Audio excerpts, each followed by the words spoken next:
এই, তুমি আসতে এত লেট করেছো কেন? জানো না তোমার নতুন বউ তোমার জন্য অপেক্ষা করছে? আমি তাড়াতাড়ি তো এলাম, সবে মাত্র 12টা বাজে, লেট করলাম কখন?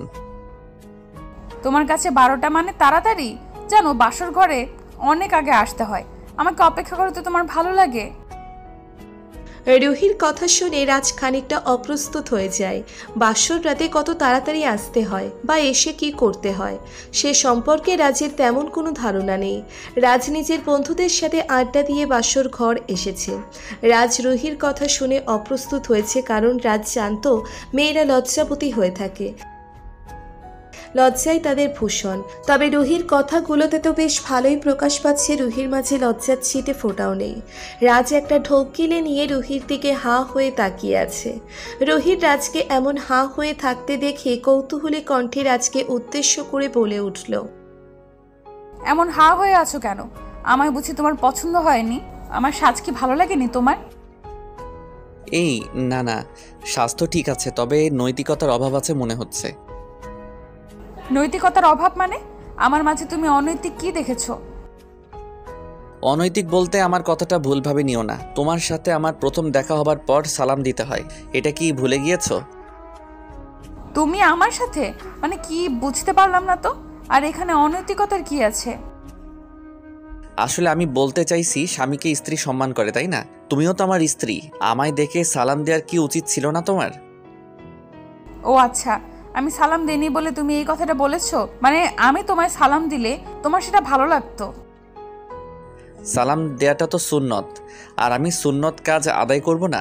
তাছাড়া সালাম অর্থ শান্তি, তুমি আমার শান্তি চাও না? একদম চাই না ওসব সালাম দেওয়া, লজ্জা পাওয়া, পা ধরে কান্নাকাটি করা, এসব আমার দ্বারা হবে না। রুহির এই কথাটা যেন সজোরে এসে রাজের বুকে একটা ধাক্কা দিল। রাজ নিজের কানকে বিশ্বাস করতে পারছে না, এ কোন রুহি? রাজ আর রুহির লাভ ম্যারেজ হয়েছে। তাদের বিয়ের আগে প্রায় 3 বছরের প্রেমের সম্পর্ক ছিল। এই প্রেমের সম্পর্কের মাঝে তো রুহি রাজকে সবসময় সম্মান করত, ভালো করে কথা বলতো। তবে আজ রুহি এমন আচরণ করছে কেন? রাজ কিছুই বুঝতে পারছে না। রাজ রুহির দিকে আবারও হাঁ করে থাকতে দেখে এবার রুহি খানিকটা বিরক্ত হলো। রুহি বিরক্তির কণ্ঠে রাজকে উদ্দেশ্য করে বলতে লাগলো, লে আবারও আমার দিকে হা করে তাকিয়ে আছে। বলি এমনিই তো এসেছো লেট করে, এখন যদি হা করে দাঁড়িয়ে থাকো তবে আসল কাজ হবে কখন? রুহি, তোমার কি হয়েছে বলবে আমায়? সারাদিনের ধকলের কারণে কি তোমার শরীর খারাপ লাগছে? ও মা, আমার শরীর আবার খারাপ লাগতে যাবে কেন? আমি তো একদম ঠিক আছি, ফিট আছি, আমার কিছু হয়নি। যদি তোমার কিছু না হয়ে থাকে তো তোমার কথাবার্তা এমন হয়ে গেছে কেন? তোমার কথাগুলো শুনে আমার মাথা ঘুরছে রুহি। লেবু শরবত খাবে? মাথা ঘোরা বন্ধ হয়ে যাবে। তুমি আমার সাথে মজা করছো? মানে আমি সত্যি বুঝতে পারছি না কিছু, আর তুই মজা নিয়ে যাচ্ছ? আমি মজা দিব না তো কি করব? তুমি তো বাসর ঘরে এসে আমার সাথে মজা নেওয়া শুরু করে দিয়েছো। আমি কিছু বললেই দোষ, তাই না? আচ্ছা রুহি, আমরা এসব কথা আপাতত ভুলে যাই, রাত অনেক হয়েছে, এখন চলো ঘুমিয়ে পড়ো। হোয়াট, খেপেছো নাকি? বাসরাতে কি কেউ ঘুমায়? বাসরাতে সবাই করে, আমরাও করব। নো ঘুম। কি কি করবে? আমি তো বুঝতে পারছি না তোমার কথা। আরে ভয় পাও কেন? গল্প করব, গল্প। তুমি আসলেই বোকা, আমি কি তোমার ইজ্জত লুটে নিব নাকি পাগল? এসো বসো, আমি ঘুমটা দিচ্ছি। আমার ঘুমটা তুলে ভালো করে আমার দিকে তাকিয়ে আমার রূপের বর্ণনা দাও। রুহি কথাটা বলতেই নিজের মুখটা ঘোমটার আড়ালে নিয়ে গেল। রাজ থ হয়ে তাকিয়ে আছে। রাজের কাছে মনে হচ্ছে হয়তো সে ঘুমিয়ে আছে, আর এটা কোনো স্বপ্ন। কারণ এতদিনের ভালোবাসার সম্পর্কে আবদ্ধ থাকার পর রাজ রুহিকে বেশ ভালোই চিনতে পেরেছে। রুহি অনেক শান্ত একটা মেয়ে, কখনো কোনো ধরনের চঞ্চলতা তার মাঝে প্রকাশ পায়নি। তবে আজ যে কেন রুহি এমন করছে কিছুই রাজের বোধগম্য হচ্ছে না। রাজ রুহির দিকে তাকিয়ে আছে আর দেখছে রুহি কি করতে পারে। রুহি এতক্ষণ রাজের সাথে কথা বলার সময় ঘোমটা দেয়নি মুখে, তবে এখন নিজেই ঘোমটা টেনে নিয়ে রাজের অপেক্ষায় বসে পড়েছে। রাজের এসব দৃশ্য দেখে মাথাটা ভন ভন করে ঘুরছে। রাজ বুঝতে পারছে না তার শান্ত স্ত্রী হঠাৎ করে এমন আচরণ কেন করছে। রাজ রুহির পাশে বসে রুহির মুখের উপর থেকে ঘোমটা তুলে দিল। রুহি মেকি লজ্জা ভাব নিয়ে রাজের দিকে তাকাতেই রাজ রুহিকে উদ্দেশ্য করে বলে উঠল, বাহ, তোমার তো আজ চমৎকার সুন্দরী লাগছে, অসাধারণ হয়েছে একদম। তোমার জন্যই তো সেজেছি এই ভিন্ন রূপে। এসব কিছুর কারণ শুধুমাত্র তুমি। জি, এখন এক কাজ করো, শাড়িটা চেঞ্জ করে নাও।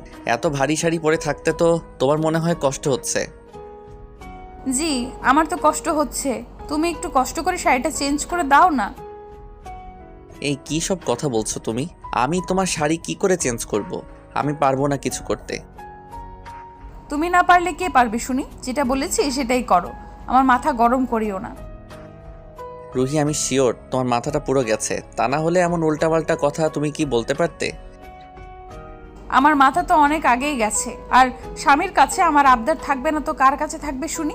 তুমি আমার আবদার রাখবে কি রাখবে না সেটা বলো। আমি সত্যি এখন চলে যাব, মানে আমায় এখন ফোর্স করা হচ্ছে। আমি আর এখানে এক দ্বন্দ্ব বসবো না। রাজ কথাটা বলতেই বিছানা থেকে উঠে পড়ল। ওইদিকে রুহি যেন রাজকে এমন টর্চার করে ভীষণ শান্তি পাচ্ছে। রুহির প্রচণ্ড হাসি আসছে রাজের এমন কাণ্ড দেখে। তবে এখন হাসা বারণ, এখন হাসি দিলে সব শেষ হয়ে যাবে। রাজ বিছানা থেকে উঠে পড়তেই রুহি দুম করে রাজের হাত ধরে ফেলল। রাজের হাত ধরে রুহি একটা হ্যাচকা টান দিয়ে রাজকে নিচের দিকে টান দিল। রুহির এমন হ্যাচকা টানে রাজ দাঁড়িয়ে থাকতে পারল না, আবারও নিজের জায়গায় ধপাস করে বসে পড়ল। রাজ নিজের জায়গায় বসে পড়তেই রুহি ভ্রু কুঁচকে রাজকে উদ্দেশ্য করে বলতে লাগলো, এমন করে কেউ নতুন বউয়ের সাথে? তোমার মধ্যে কি মায়া দয়া ভালোবাসা বলতে কিছুই নেই? আমার মধ্যে সব কিছুই আছে, তবে প্রকাশ করতে পারছি না যেন কিছুই। কেন প্রকাশ করতে পারছো না? আমি কি তোমার স্ত্রী না? আমার কাছে সবটা প্রকাশ না করলে কার কাছে করবে? রুহি, সত্যি করে বলো তো, এমন কেন করছো তুমি? কি হয়েছে তোমার? সেটা তো জানি না, তবে এইটুকু জানি আমি তোমার ভালোবাসার প্রেমে আসক্ত হয়ে গেছি। আমার আরো বেশি ভালোবাসা চাই। রুহি কথাটা বলতেই নিজের কাঁধের উপর থেকে শাড়ির আঁচলটা সরিয়ে ফেলল। রাজ রুহির দিকেই তাকিয়ে আছে। রুহি নিজের বুকের উপর থেকে শাড়ির আঁচলটা সরিয়ে ফেলতেই রাজ রুহির ওই বুকের দিকে তাকালো। রুহি রাজের চোখের দিকে এক নেশাক্ত দৃষ্টিতে তাকিয়ে আছে।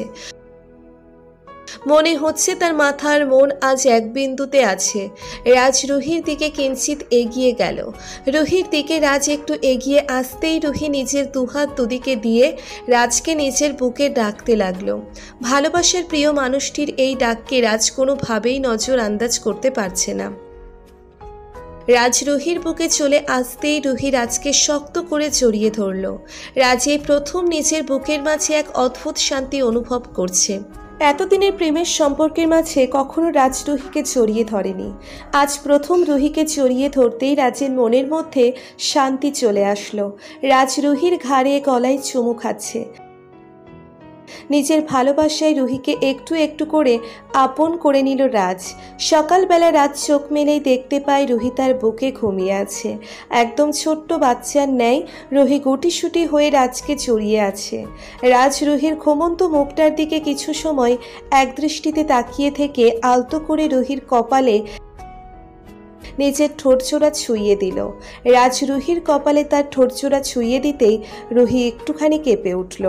রাজকে রুহি আরও একটু শক্ত করে জড়িয়ে ধরতেই রাজ রুহিকে উদ্দেশ্য করে বলতে লাগলো, কি হলো, আরও শুয়ে থাকবে? ফ্রেশ হবে না বুঝি?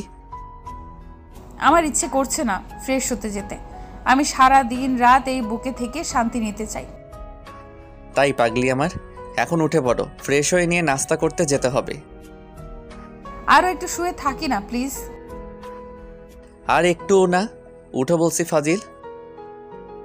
রাজ রুহিকে অনেক বলে ঘুম থেকে উঠল। রাজ রুহিকে ঘুম থেকে উঠিয়ে নিচে চলে যায় ফ্রেশ হতে। রাজ ফ্রেশ হতে চলে যেতেই রুহি বিছানায় কিছু সময় শুয়ে থেকে অতঃপর নিজেও ফ্রেশ হতে চলে গেল। রাজ ফ্রেশ হয়ে রুমে এসে রেডি হয়ে নিচ্ছে। কিছু সময় পর রাজের পিছন থেকে রুহি রাজকে উদ্দেশ্য করে বলে উঠল, এই রাজ, এদিকে দেখো না আমার দিকে। কেন, কি হয়েছে? রাজ পিছন ফিরে রুহির দিকে তাকাতেই চমকে উঠল। রুহি একটা টাওয়াল পেঁচিয়ে দাঁড়িয়ে আছে। রাজ রুহির এমন অবস্থা দেখে চমকে উঠল। রাজ প্রশ্নসূচক কণ্ঠে রুহিকে উদ্দেশ্য করে বলল, টাওয়েল পরে আছো কেন? শাড়ি পরে নাও, নিচে যাবে না বুঝি? তোমার মাথার কি সব তার ছিঁড়ে গেছে? জানো না আমি শাড়ি পরতে পারি না? আমি কি করে শাড়ি পরবো? শাড়ি পরতে পারো না মানে? এত বড় হয়ে গেছো এখনো এটা পরতে পারো না? পারি না তো কি করব? তুমি নিচে যাও, আমি এখানেই থাকছি, ঠিক আছে? এটা কোনো কথা হলো? মানে আমি নিচে যাব একা আর তুমি এখানে বসে থাকবে? আর কোনো কাজ নেই? ওয়েট, আমি কাউকে বলে দিচ্ছি তোমায় শাড়ি পরিয়ে দিতে। কাউকে কিছু বলতে হবে না। আমি তো আর সেই সৌভাগ্যে নেই যে কেউ এসে আদর করে শাড়ি পরিয়ে দিবে আমায়। আমার শাড়ি আমাকেই পরতে হবে। সেটাই তো বলছি, অন্য কাউকে বলছি তোমায় শাড়ি পরিয়ে দিতে, ঠিক আছে তো? না, ঠিক নেই, তুমি পরিয়ে দাও। আর কাউকে পরিয়ে দিতে হবে না। আমি কি করে পরিয়ে দিব? আমি তো পারি না পরাতে। তুমি ঠিক পারো। আমি বলেছি বলে পরিয়ে দিতে চাইছো না, এটাই হচ্ছে কথা। ঠিক আছে, পরিয়ে দিও না, আমি এমন করেই বসে থাকি। রুহি কথাটা বলতেই রাগ করে গাল ফুলিয়ে বসে থাকলো। রাজ রুহির দিকে তাকিয়ে মুচকি মুচকি হাসছে। রুহির এমন বায়না শুনে রাজ আর কি করবে? তাছাড়া রুহি সব সময় এমনটাই করে।